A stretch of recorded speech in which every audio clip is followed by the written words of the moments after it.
This is House Planning Help, episode 14. Have you always wanted to build your dream home? Maybe you know what you want. But what if it could be better? HousePlanningHelp.com. Speaking to the experts, searching for better ways, planning for the future, build a better home.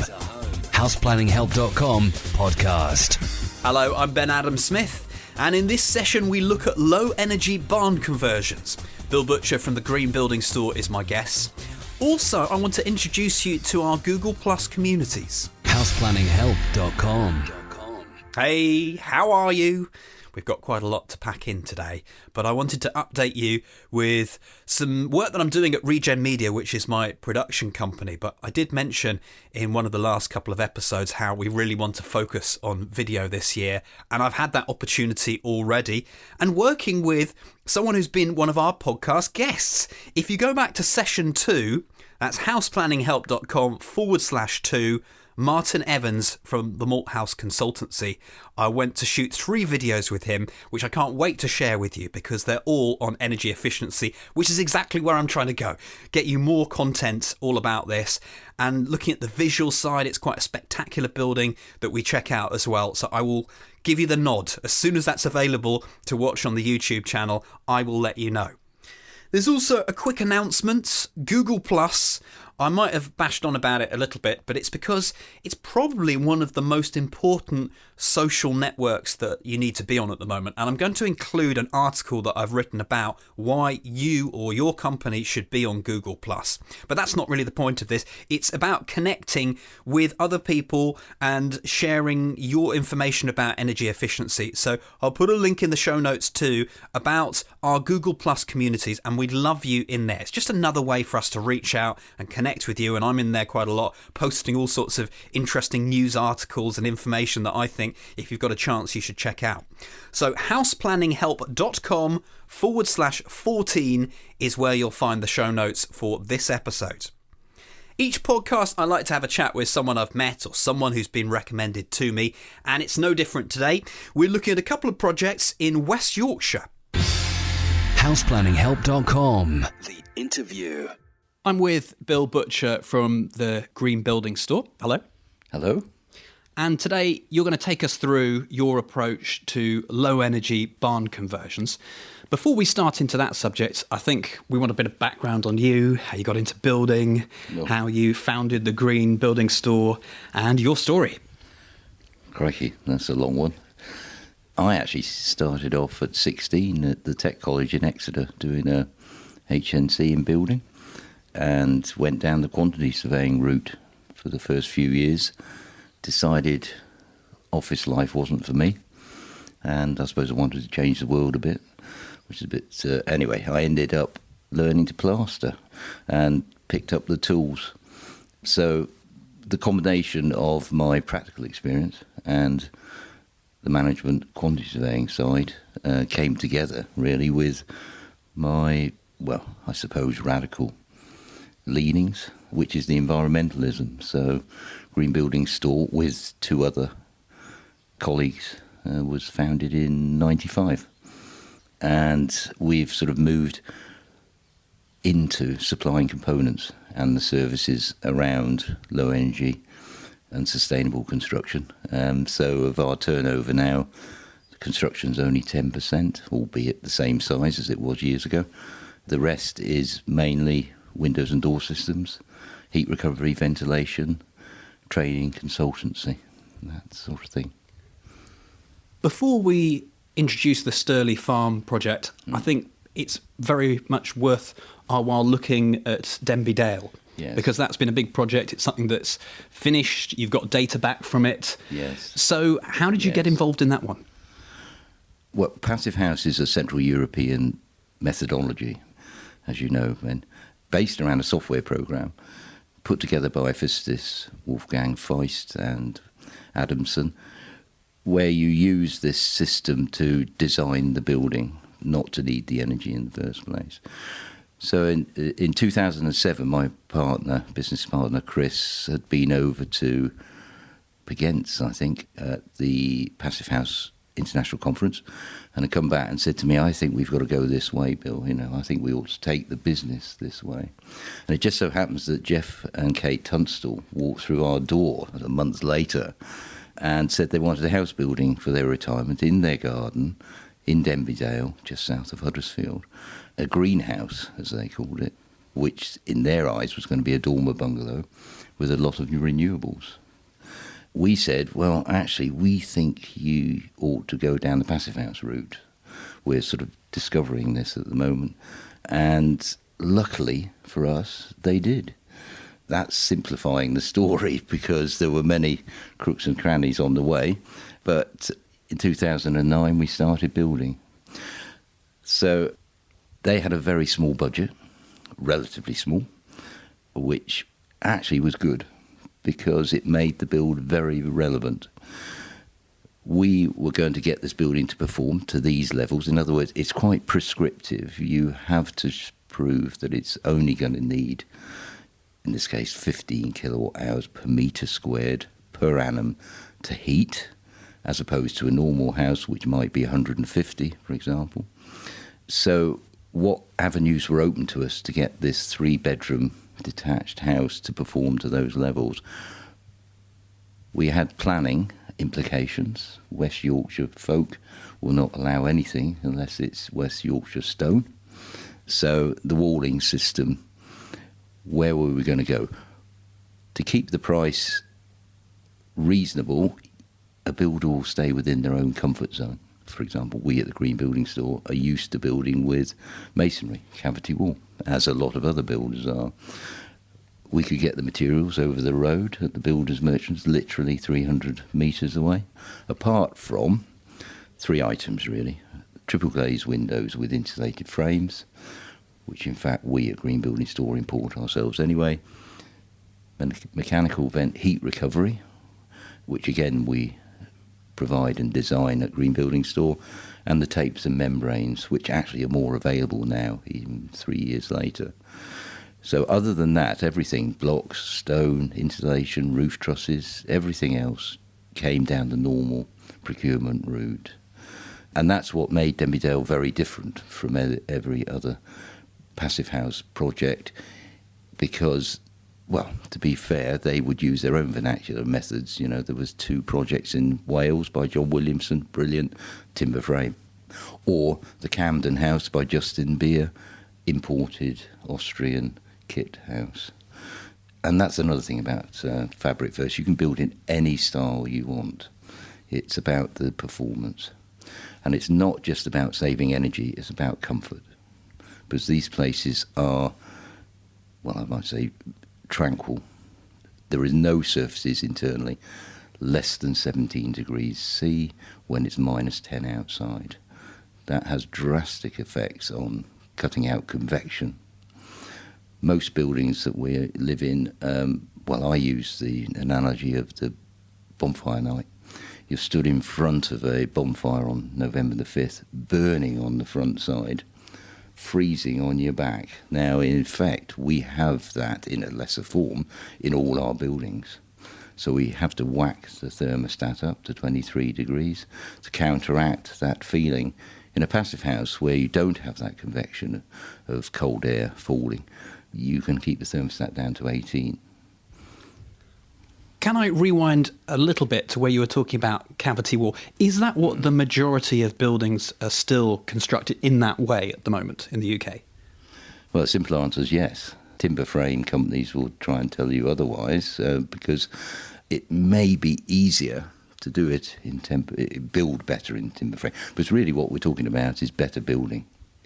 And if we have a timber frame, then we don't need any of the other... You can use very green components because you will just be cladding in timber. Is that how it works? I'm still a bit confused in this area.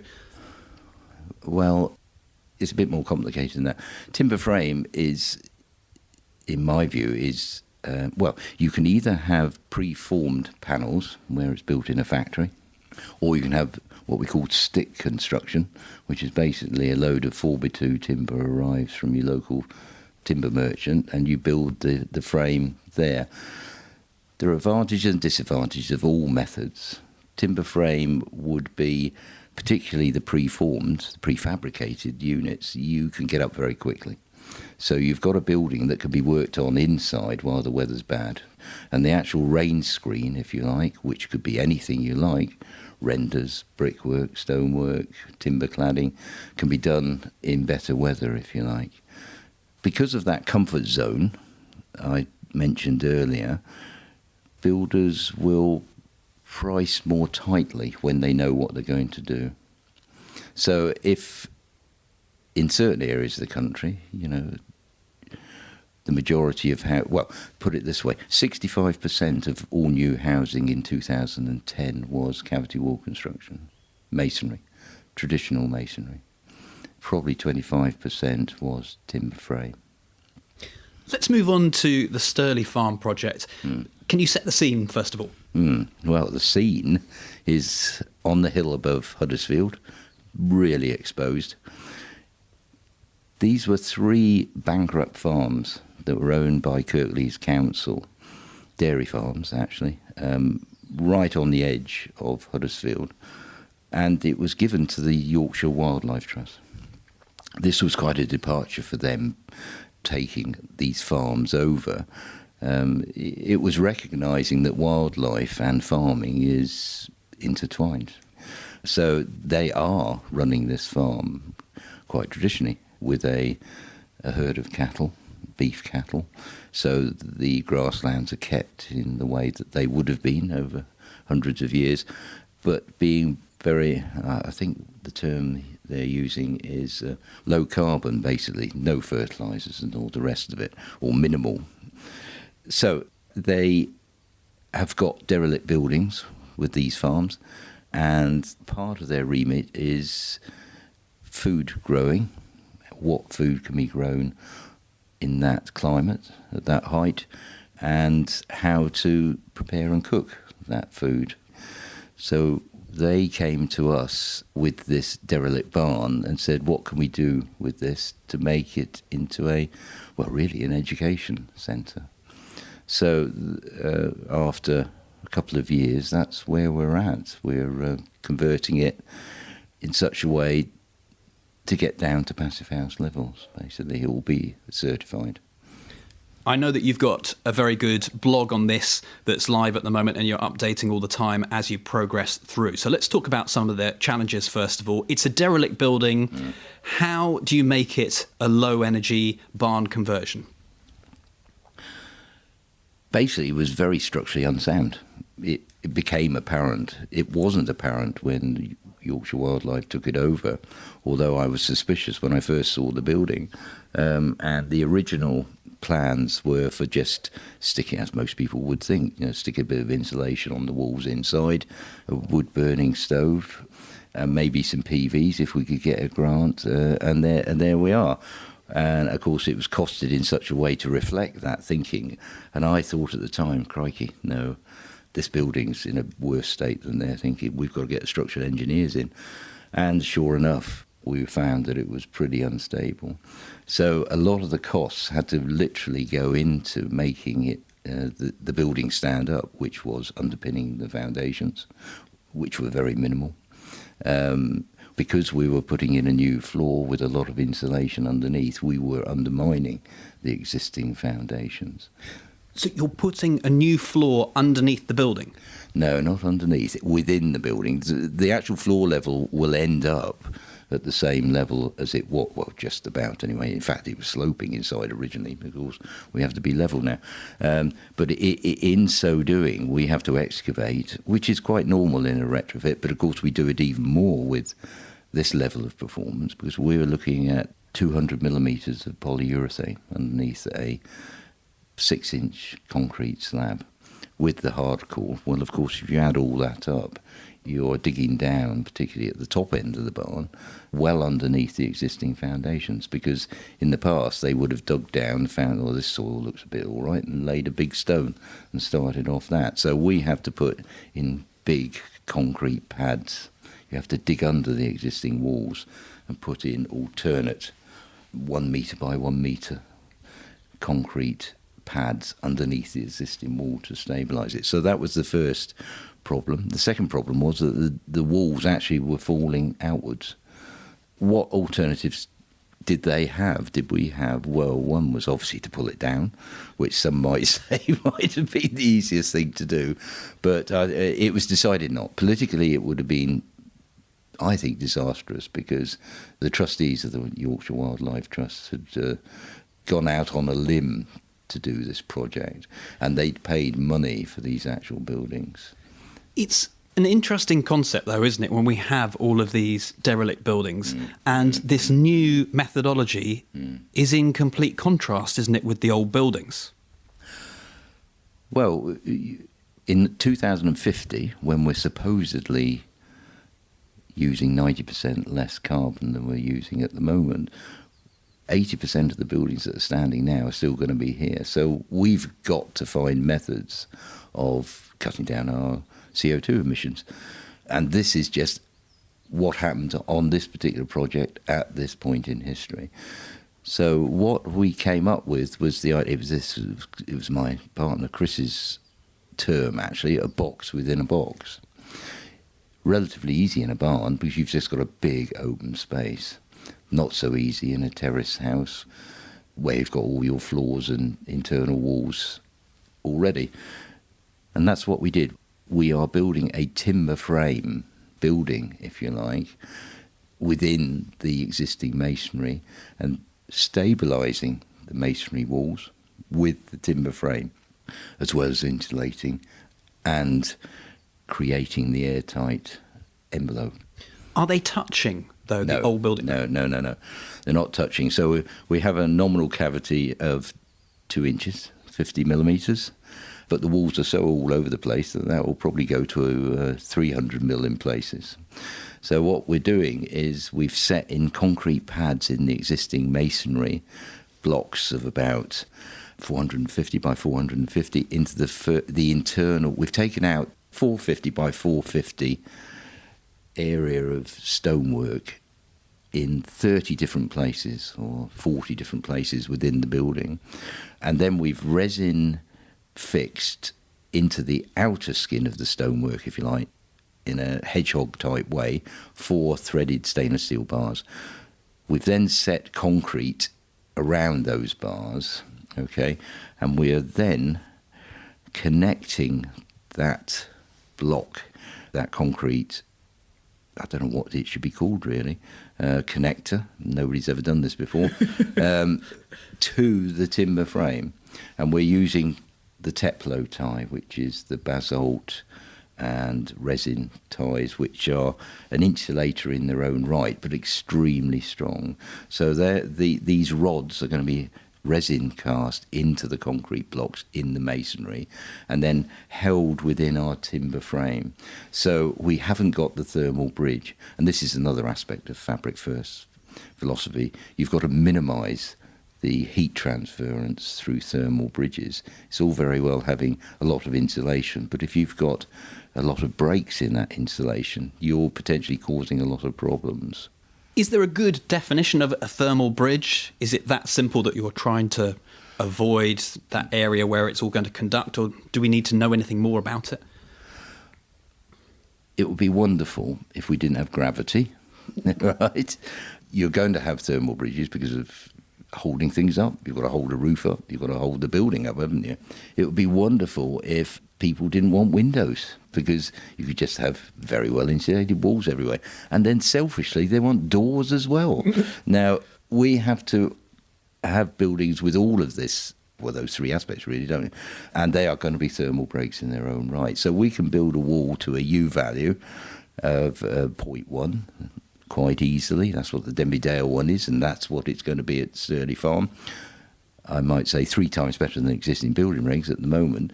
But our doors and windows, albeit they're the best that we can do, are 0.8 U value. So in fact, they're 8 times worse than the wall next to it. Now, how that's installed in the wall is very, very crucial. You have to try and wrap the frame with insulation from the walls, if you like, or continue the insulation around the frames. But they are a thermal bridge in their own right.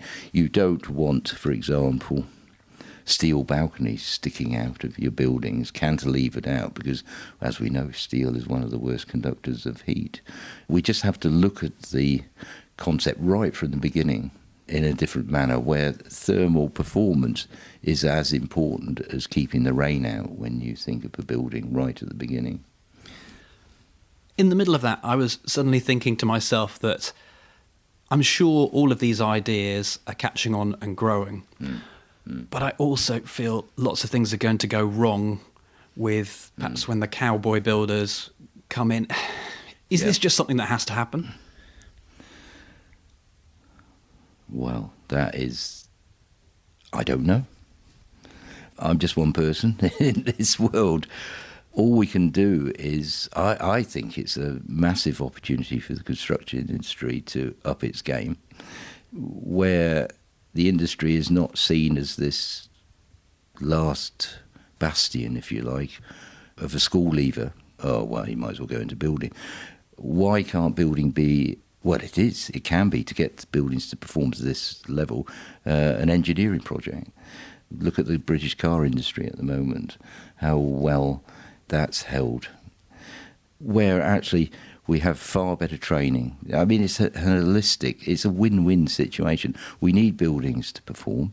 We therefore need a well-educated workforce. Not only the workforce, but professionals that design, and an educated client base. In other words, why people are paying for what they're doing. And again, none of this will happen until we've got better teamwork. I must say that the usual procurement method we have for building, which is putting out tenders to 6, 7, 8, 9, 10 different builders, will never lead to high performance, because the builder hasn't any ownership over the building. It's far better to get a builder in partnership during the design stages, so they can input into that design. They can actually work out. I don't know anybody that doesn't like doing a good job. Does that answer your question? I mean, it's too big for me to answer in one go, really. Perhaps it was just a thought in my mind, and retrofitting, there's plenty more I could ask you, but I want to get back to Sturley Farmers. That's our main thing that we're discussing today. So, thinking about the moisture, I know that this is where things could go wrong. We could get rotting. I'm sure I read in one of your blogs that you'd mentioned a project in Europe that had gone wrong. So how are you going to avoid this? Moisture in buildings, or the problem of moisture in buildings, can come from several different angles. One is groundwater, so that's what most people know of being dealt with damp-proof courses and so forth. So, and tanking when we're below ground. We've got moisture from wind-driven rain through a wall, through masonry, because stone, brick, it's porous basically. So we have to deal with it in one way or another. But the third one here is not understood very well, is solar-driven moisture.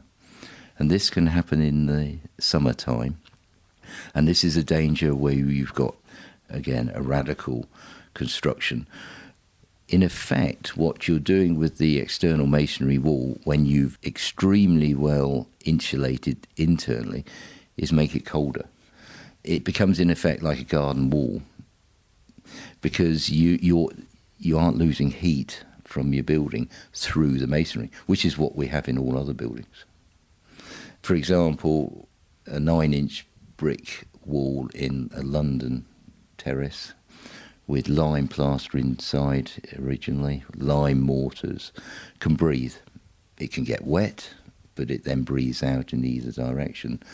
When you've put internal insulation in with a complete airtightness layer, what can happen is that in the summer, you can have a heavy rainstorm, the wall gets very wet, the sun comes out, and actually the heat from the sun drives the moisture inwards. That can then drive that, if you haven't got a well-ventilated cavity, it can actually then soak the timber frame inside. And that's the case in Belgium that you're talking about. It wasn't built with the care to attention that was needed. Now, we think through software programs that as long as we know as long as we ventilate well enough, that moisture will actually be taken away in water vapor. How much we ventilate, no one knows. So that's the question around Sturley Barn, which has been, an interesting debate. There is a software program called Woofy from Germany, which we've used, and that shows that if we can get an air change rate of between 10 and 100, crikey, how do we measure that? How do we know? I mean, it comes down to wind speed and everything, doesn't it? We'll be okay. If we go below 8 air changes per hour within that cavity, there is a danger, so the software program tells us, that moisture will start building up in our timber frame.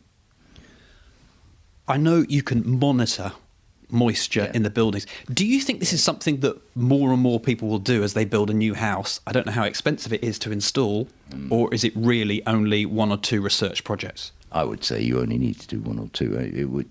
It becomes impractical to do it on every building. But we do plan to do it on Sturley Barn, where hopefully Leeds Metropolitan University, who we work with quite a bit, will monitor it on basically that moisture level within the building. I must say, because I've been around for a long time building in Yorkshire, I'm pretty sure that we're going to be okay. Well, that's a good point to leave it. In the show notes, we'll put the links to both Denby Dale and also Sturley Farm, and we can watch the progress of that latter project. Maybe catch up another time. I don't know. That'd be great. There are plenty more things that I could ask you. Oh, I could go on forever. Bill, thank you very much. Great, thanks. Another industry expert on houseplanninghelp.com. If you're listening outside the UK, Yorkshire is a lovely area, and I'm thinking to myself, once the community farm is up and running, I'm going to have to pay them a visit. What we're trying to do in the show notes is to build in more images because, of course, you might have noticed in that interview when we talk about something technical, having a visual idea of what we're talking about too will really help us. And that's why we're doing that. And we've got some great photos and some of the plans of Sturley Farm, and we also mentioned Denby Dale. I'd also encourage you to click on the link that goes over to the Green Buildings store because they do a great job of their marketing and they open up these projects such as Denby Dale, giving you the figures as well. How much does it cost to build it? That's the meat we want. So go and have a look at that. Everything in today's show notes, houseplanninghelp.com/14 will link you across. Some correspondence here. We were talking about the metaphor the other day about a classic car as an old house and how you might want to preserve it. But I thought this was interesting. In from Carl Croft from Croft Architecture.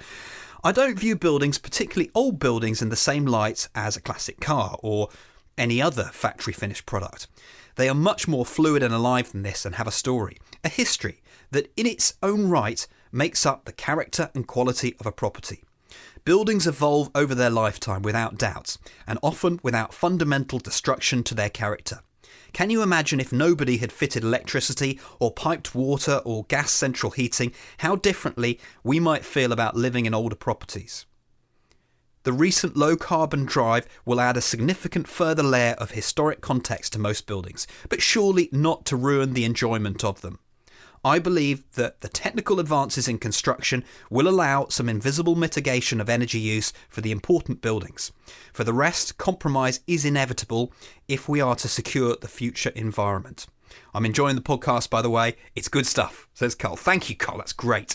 And also, there's one in from Jeremy Murfitt from EIS Property, and I'm going to read an extract of what he says. I suppose it's going beyond the house, but this is important as we think about the bigger picture. And he says, I believe that we should look beyond the physical home as in the bricks and mortar. As an individual, we all use a lot of energy, so if we can reduce the big energy uses, in brackets heat, then great. But we also have to do everything else to reduce overall energy consumption. We need to reduce some dependence on cars. They are essential to modern day living, but we have to create places where people want to live and work and move between the two. I can see greater emphasis on people living closer to amenities and where they work. Look at some of the Dutch developments and they seem to have got it sorted, as do cities like Copenhagen. It's funny you bring up Copenhagen. I've had that mentioned to me a few times, and also how Denmark are a really good example. So I'm looking at Denmark and I'm thinking we've got to find out more. What are they doing over there that they're doing so well? I'm also interested in visiting Almere in Holland, which is growing because people want to live there. We did discuss that in episode 6 with Ted Stevens. Go back and have a listen to that if you're not sure about Almere. But really interesting. Keep up the good work. The podcasts are an excellent format, says Jeremy. Great correspondence. I'd like more, whether it's on our social media sites or if you want to just email me, ben@houseplanninghelp.com. Next time, Caesar Abaid from the Construction Industry Podcast is my guest. I hope you can make it for that one. You've been listening to Ben Adam Smith on the path to build a better home. Sign up now to the free email newsletter. Head to houseplanninghelp.com.